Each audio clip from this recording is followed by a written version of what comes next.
I'm a health educator with the Florida Department of Health, and I work with the Your Life, Your Health, Your Future program.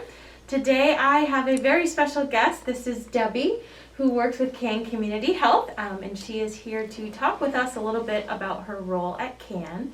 So thank you so much for being here with us today, Debbie. I really appreciate you. So if you could just tell us a little bit about yourself and your role at CAN. Well, my name's Debbie Sergi Laws, and I am a woman that's been living with HIV for over 30 years now.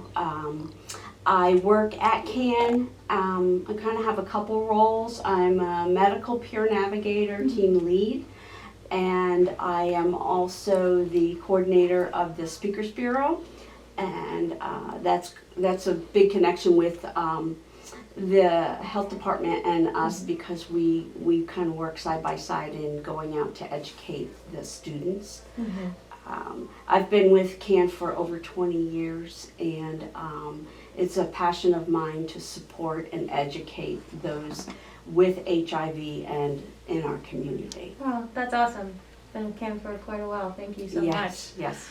All right, are you able to tell us just a little bit about HIV for anyone who may be watching who is unfamiliar? Yeah, HIV. HIV is human immunodeficiency virus. And some people confuse HIV with AIDS, or which comes first, or how does that go?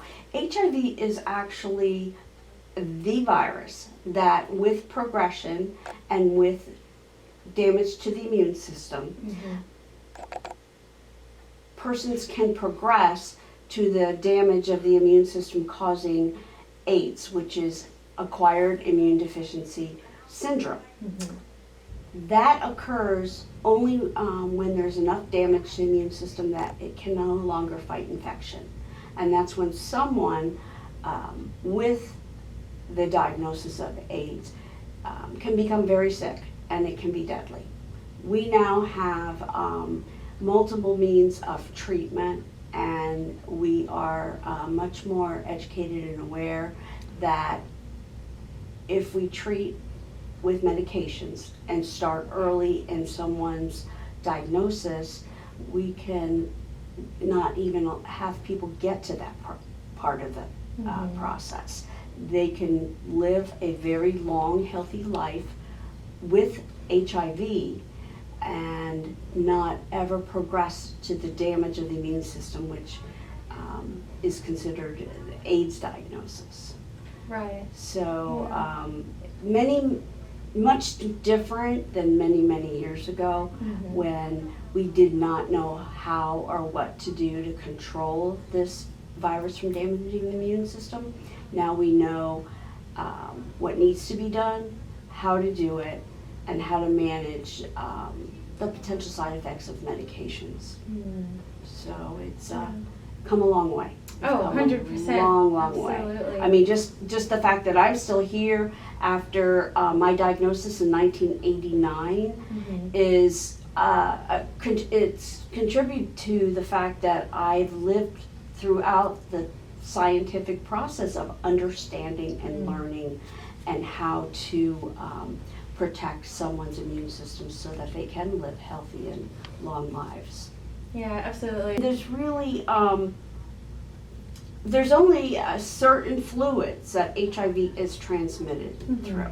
Right. And those fluids are blood, semen, then there's pre-seminal fluids, which is pre-cum, breast milk, and rectal fluids.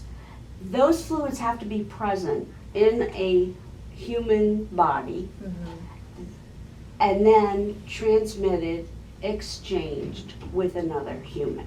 Right. And if they are present and have a detectable level of HIV, then transmission can occur. Okay. So what is the attempt at treatment besides the patient being well and not getting sick is to reduce that risk of transmission. And HIV medications can do that by reducing the load, the viral load of virus in the body to what's considered undetectable. Undetectable does not mean there's a cure. it means it's at a very low level, and that's generally a number less than 200, less than 20, depends on what lab and process that you're going through. And if it's undetectable, then there's really no way of transmission to occur. Yeah, and that's amazing. And you talk about, the different fluids, of course that comes, people always say, well, it's only sex. Well, it could be sex, could be needle usage, of any kind, whether that's needles for drug use or tattoos and piercings. Exactly. And then, mother to child transmission, whether during birth while she's pregnant or through breastfeeding. Mm-hmm. But the fact that we've come to that point in technology where we can get someone undetectable Mm-hmm. is amazing. And I know that's one of the main goals for folks who are living with HIV is to get them undetectable so that they can feel healthy, but also, for partners and things like that. Yeah, and that's where we come to some terminology that's kind of thrown around out there, and is U equals U. Undetectable equals untransmittable. And like I said, that's our goal. That's not only our goal for the patient, the person living with HIV, it's the goal in order to reduce community, spread of HIV, so that we still encourage condom use because of the risks of other STIs. Sure. But as far as the risk of transmission when someone is undetectable, it's been proven scientifically that there is no risk, Right. that it's transmitted if you have an undetectable level by sex or by needle sharing and blood. Right. Yeah, and again, we also encourage the condom use. We tell our when we teach classes, correct and consistent condom use, the 3 C's, they all know that. But even undetectable, we always want our students to know whether they're still using condoms for either pregnancy prevention or other STIs. Exactly. But absolutely. Yeah, and someone who acquires an STI is at a much greater risk of also becoming HIV positive. And so a whole nother reason not to want to get an STI. Some people think, well, you just take a pill and they go away. Yeah, true in many cases, but it puts you at greater risk for other possible health implications, like HIV or other STIs or other health problems. So there's a reason to not want to get an STI, even though it in many cases can be treated. Right. Okay. I know you talked a little bit about CAN, but can you give us a little bit of a history of CAN Community Health? Yeah, it's really interesting because I've been through the process with them from pretty much the beginning. When I first moved to Sarasota looking for medical care for my husband at the time and I with HIV. I came across CAN Community, and actually it was called CAN, which is Community AIDS Network back in the day. And many people still refer to it as that and still think of it as that. And that's where we kept CAN and now call it CAN Community Health. It was also called CCC, or Comprehensive Care Clinic, at one time. So there's a couple things out there that sometimes can be confusing to people. But we are CAN, and we are a non-for-profit organization. We've been in providing medical care and HIV services to persons regardless of their ability to pay for about 27 years now. Wow. Which I think, gosh, 27 years. I guess because I've been living this long and I am been part of Sarasota community for this long, 27 years is about right. It just seems really kind of crazy. We started out in a tiny little building on East Street in Sarasota, kind of over near the jail area and that whole courthouse area. And that's where I started getting care when I first moved here. And then we in 1999, we moved to the space that we know now as our building on Tuttle Avenue. Okay. It's just really across the street from Ed Smith Stadium. And we have a very nice building there that is now dedicated just to medical. So anything that has to do with patient care pretty much is in that building. And that's also where I'm located and where my office is. Then we have a few mobile units. In 2010, we started with our medical mobile unit, and that goes throughout the country now. We also have smaller van-like units that do testing throughout the community. Wow. So we get around. We currently have 34 clinics, and I have to really. That's crazy. It is crazy because we were just Sarasota, Yeah. and that in early 90s, and now we have clinics throughout the United States. We have ranging from Arizona to New Jersey, and many in the South and in Florida. But Wow. very much have been blossoming.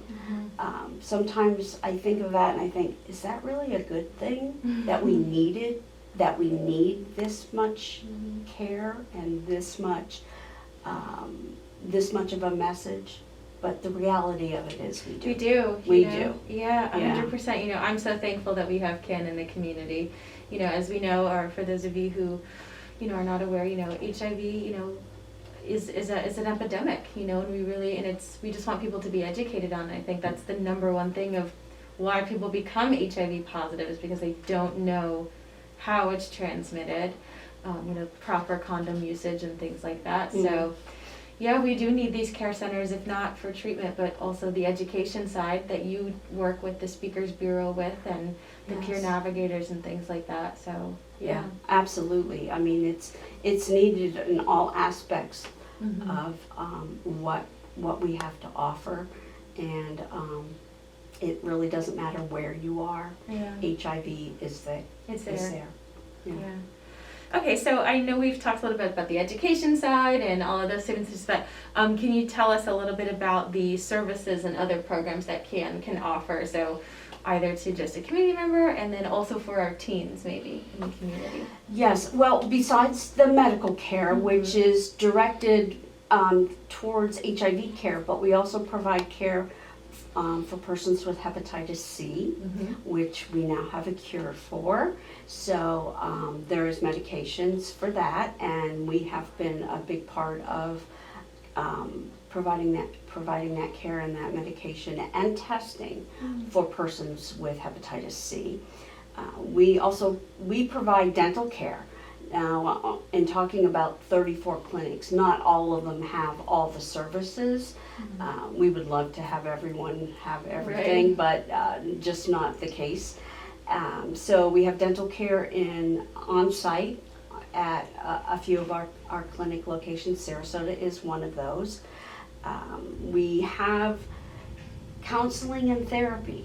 We have mental health providers that can help with medication management, diagnoses, and also talk therapy.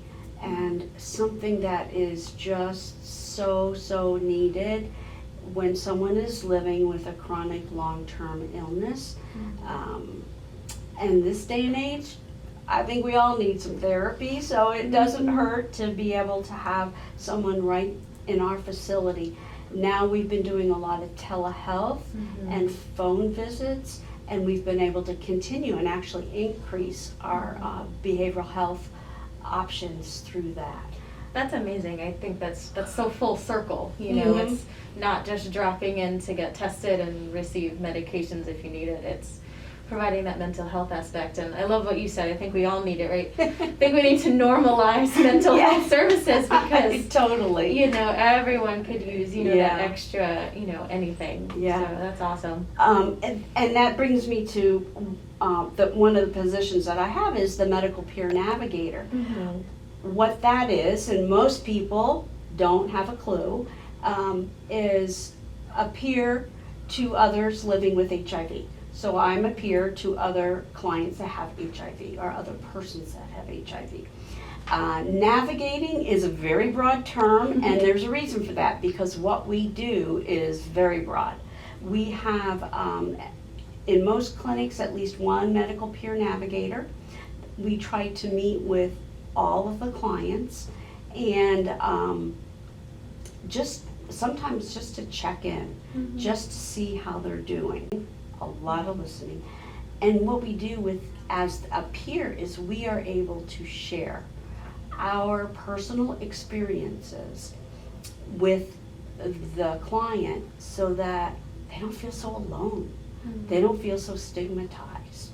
And and in turn, it really helps those of us that are medical peer navigators too, because the last thing we want someone to do is suffer and feel alone and feel like that no one else knows what they're going through. We may not have exactly the same path in life, but we can usually relate and help that person through some of the worst times in their life. And one of those is when someone's newly diagnosed.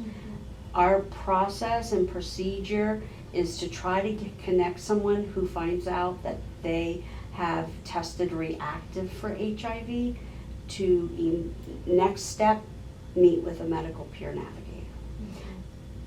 We've all been in those shoes. We've all been there across the table when someone said your test came back positive. And who better than to have that person there to help you through it. We have case management, which helps with a variety of resources in the community, also financial issues. We provide a lot of financial support, and people living with HIV know how expensive it is or how difficult it is to maintain employment because of their health or because of their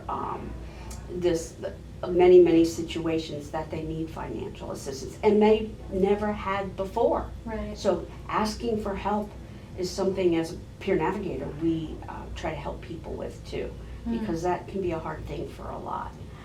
As you said, and as we're doing right now, educating. We do a lot of education. We do testing. We do free testing, HIV testing, hepatitis C testing, and STI testing. Various ways. We can test at the clinic. We can test from our mobile units. We can set up like testing drives where one of our units can go to an outreach type situation or to a fair or to some sort of thing like that, and we can do testing right on site. So, and the results can be gotten within 15 and 20 minutes. We have our Speakers Bureau, which I'm happy to say I've been part of since the inception back in the 20 plus years ago, and going out into the community, someone's living with HIV well, and sharing their story. And we have I have stacks and stacks of letters from students, how much of an influence and an impact our stories have made. And so it's definitely a means of opening ears and educating. We also have pharmacy services now in some of our locations. We have PrEP services, which I can go into a little more, but we do provide PrEP, which is for persons that do not have HIV, to reduce their risks of getting HIV. And then we have a youth initiative that is targeting our youth, 13 to, like in their early 20s. And you should be seeing in the near future some more things coming on with that initiative. Oh, that's awesome. Yeah. So we do a lot. We're busy. Oh my gosh. We're very busy. Yes, that's amazing. And all of these programs are so incredibly important, whether there's someone who is living with HIV or if they're not. And we're just so thankful that we have them here in Sarasota. Absolutely. And that can is pretty accessible, I think, to most people, especially now with offering telehealth and phone calls and things like that. So absolutely. All right, so we work with teens for our program very specifically, and just like you said, the letters that you have, we work with CAN in the classroom as well, and they say, you know, some of the most wonderful feedback after you guys come to our classroom. So it is making, you know, such an impact on their life, whether that's behavior change or just getting them to see things differently, or getting them to erase that stigma. You know, and just having them also just be honest with themselves. Have they put themselves at risk? They may need testing. So, you know, how can teens get connected with CAN, or if a teen wanted to get tested, what does that look like? Well, for anyone, and teens included, a teen, in order to get tested without consent from a parent, needs to be 13 or older. And we do testing from that age up. Our testing is, like I said, various locations. We also do it in the mobile units. If a teen wants to get tested, they can certainly give CAN a phone call at our general numbers 941-366-0134. They would tell them they want testing or information on testing, and they will be connected with a tester who is qualified to do the test itself, but also it's a pretty lengthy questionnaire about your demographics, you know, and your risks and that sort of thing. It is all confidential, so your name and everything will be given, but it will be kept confidential and not shared with anyone without your permission. So they would also be able to get connected with someone for testing through social media.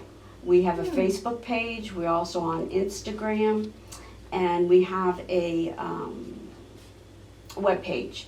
So it's, if you go to any of those, most of you know how to get to those sites much better than this one over here. Getting a test nowadays is pretty much a finger stick with a drop of blood, and then a 15-20 minute response right there while you're waiting. And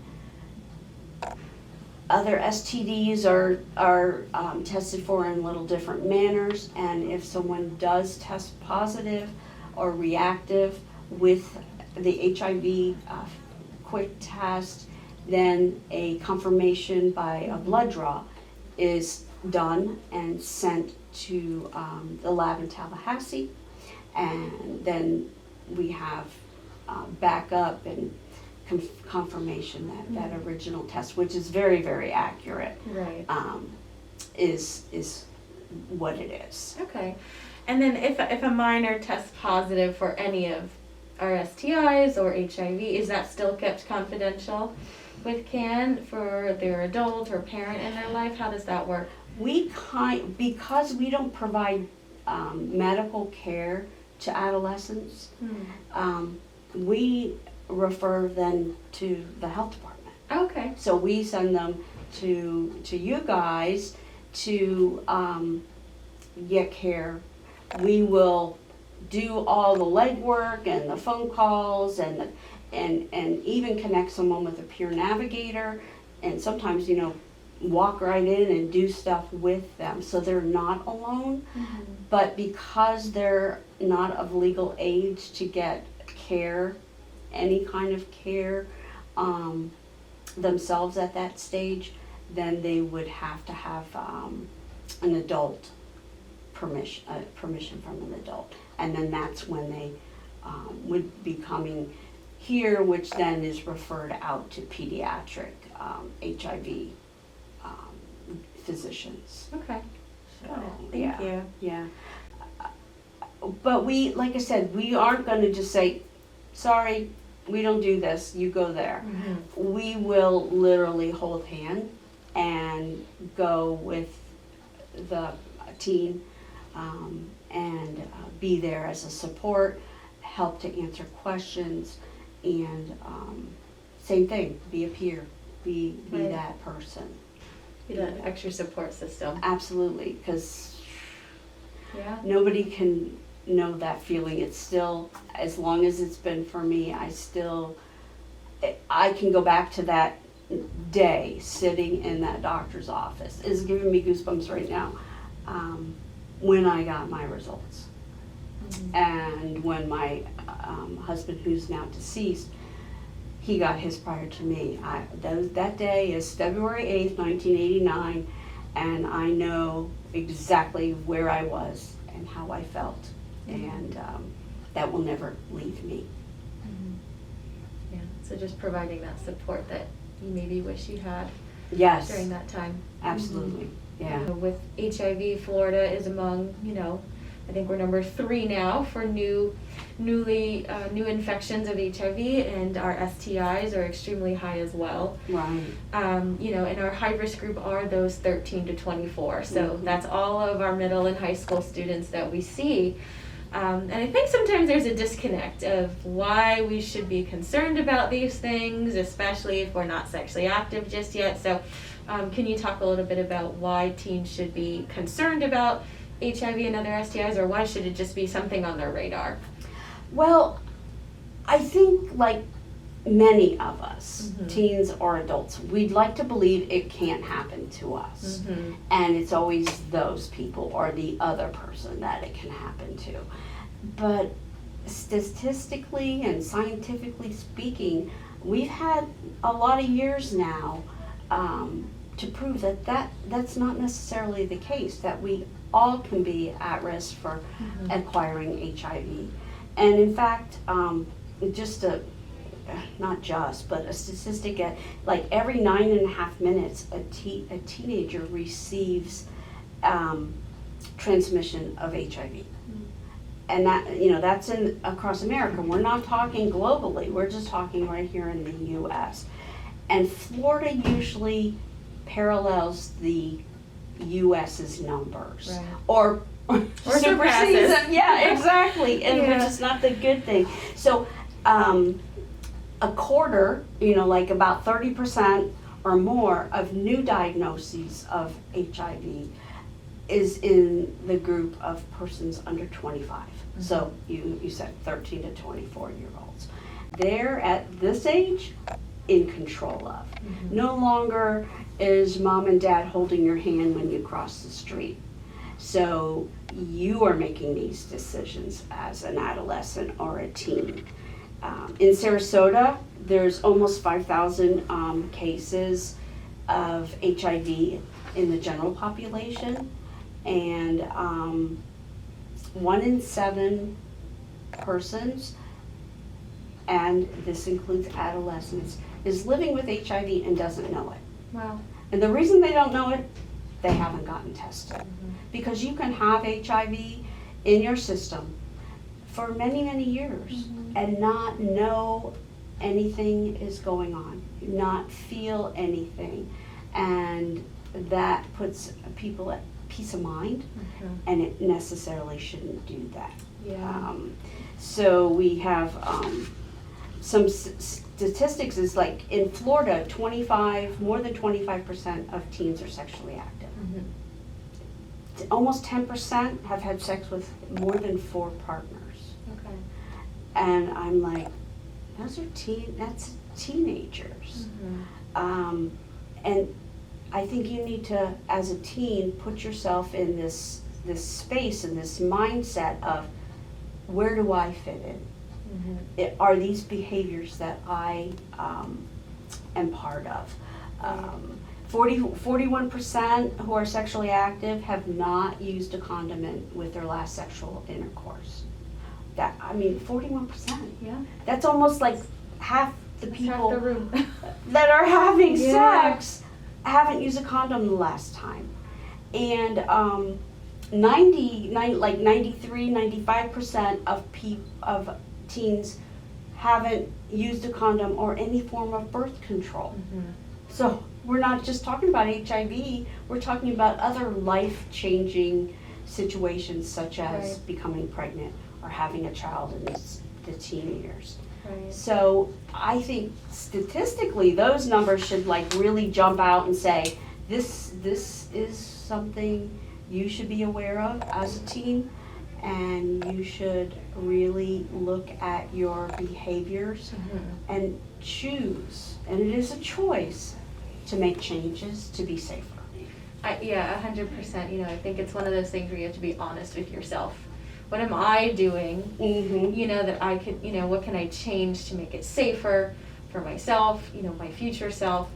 You know, because yeah, it is all about behavior and, you know, just making those better choices.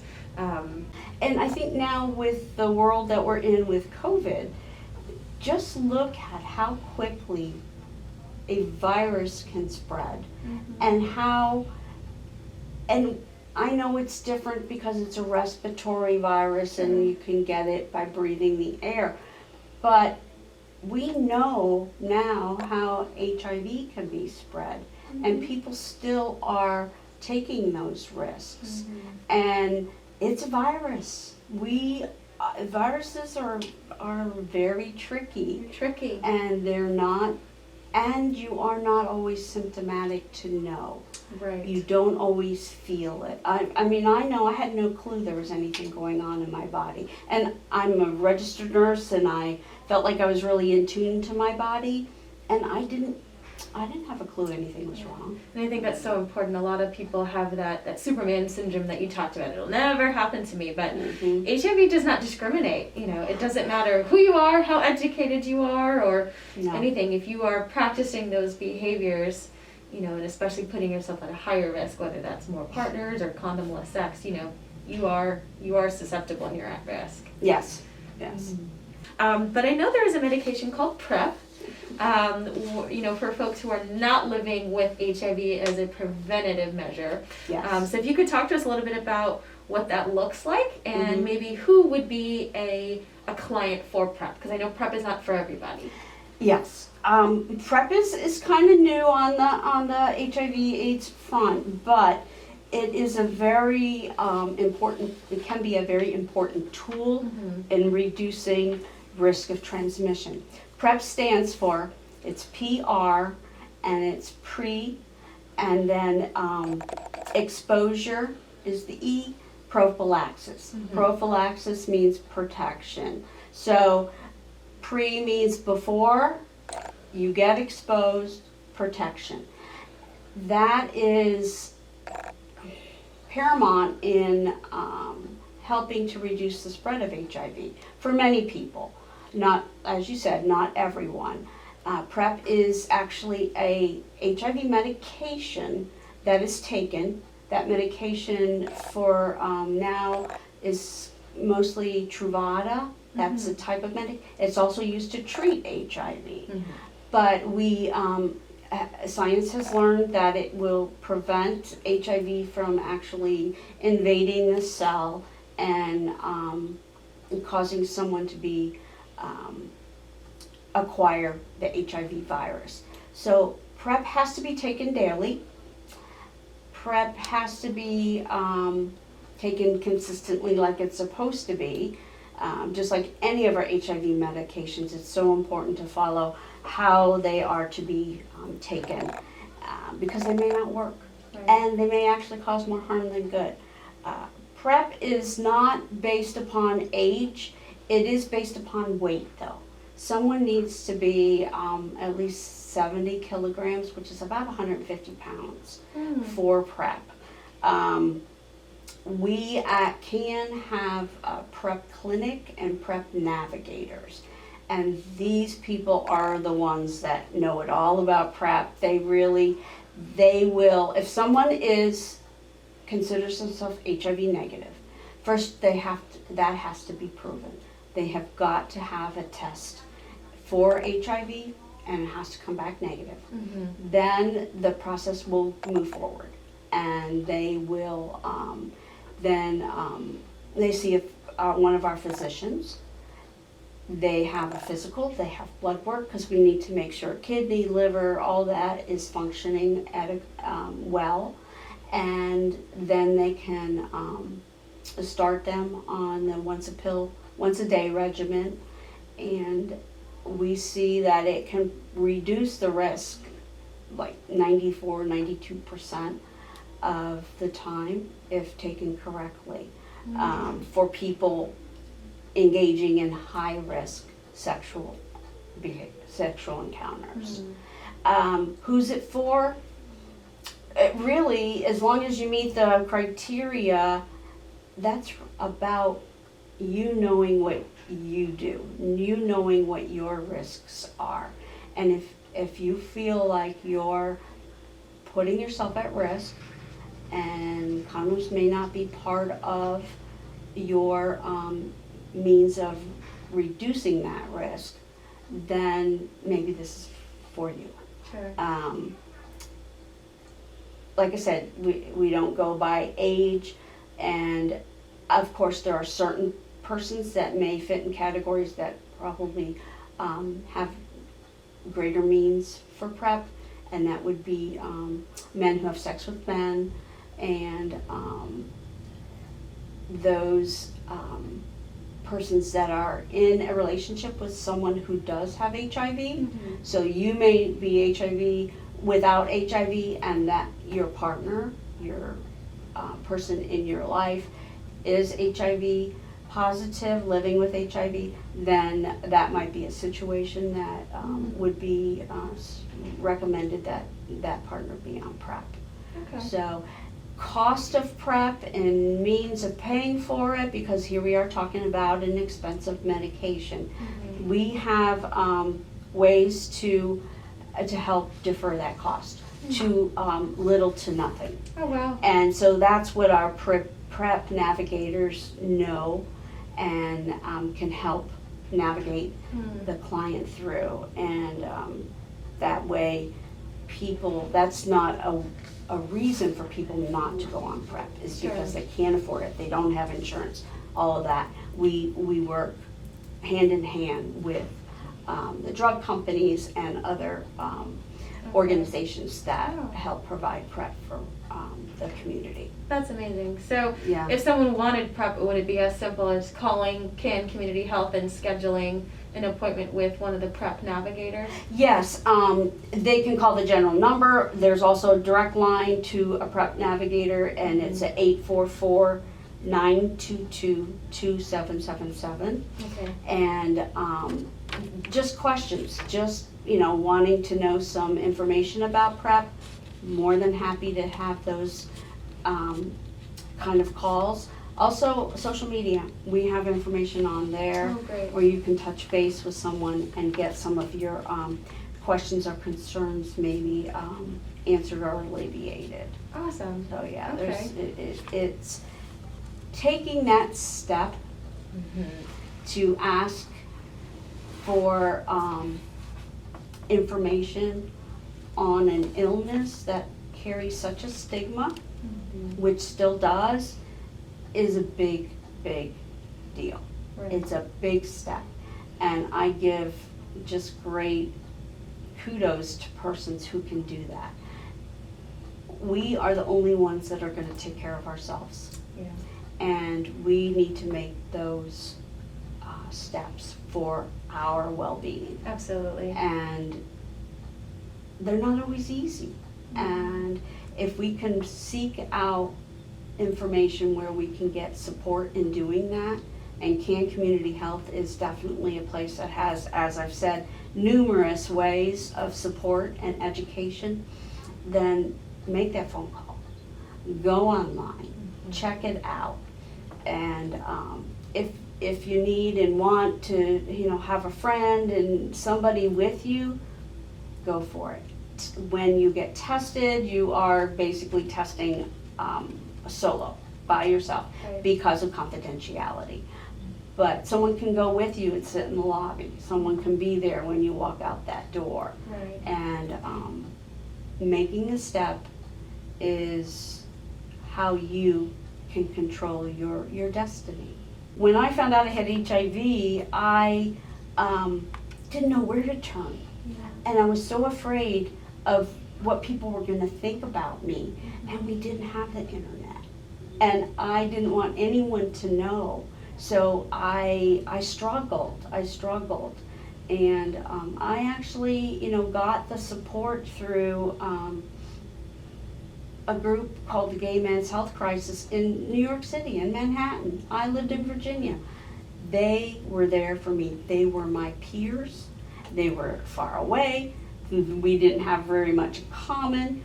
But you know what? We knew how each other felt, and that's what I needed. Right. So that step, though, it took me a few steps to get there, but it was well worth it. And I contribute still being here in a lot of ways because of that. And that's what I also feel is that people need people. People need to know they're cared for and loved and supported and not looked at in a certain way because they have an illness. We need to be accepted and loved and cared for, and it doesn't always happen, and that's unfortunate. Yeah, it is. Yeah, that's part of our message too. Yeah. Teaching acceptance and education. Yeah, people need that. Well, Absolutely. yeah, I get the question from students, what if my friend tells me they have HIV? What do I do? Good question. What do you do? You can't fix it. When I told my mom, that's it. She was going to try to figure it out and fix it. You can't fix it. But you know what you can do is you can be that same friend you were before you knew that information. You could still be there and support them and walk the journey with them to some degree. Mm-hmm. Your risk of becoming reactive to having HIV is not through your friendship, not through hugging and kissing and being in the same space. It's not casual contact. Mm-hmm. So you can still be that supportive, loving person, and that's what will help someone to get the help that they need and get the care. Staying in care is so very important. Mm-hmm. Getting on the medications. Now we have one pill once a day that can treat HIV. That is phenomenal. Yeah. Now, does it change your life? Yeah, it changes your life no matter what. To what degree just depends on a lot of variables. Sure. But that one pill once a day can actually control the virus, and someone can live a long, healthy life and have few to no side effects from it. That's awesome. Yeah. Well, Debbie, thank you so much for taking your time out to be with us here today and just continuing your education mission. We are so thankful that you're here and continuing to do that. Please remember, everybody, you can get more information about Can Community Health online, as well as on their Instagram and Facebook pages. If you have questions about our program, you can go to our website as well. It's yourlifesrq.org. Other than that, thank you again, Debbie. Thank you. See Thank you very much. It's been great to be part of this, and it is so good to work closely with you guys and going into the schools and talking to the students. Mm-hmm. I call that my therapy. Mm-hmm. And like I said, we all need therapy. Yes, we do. Well, thank you again. Thanks.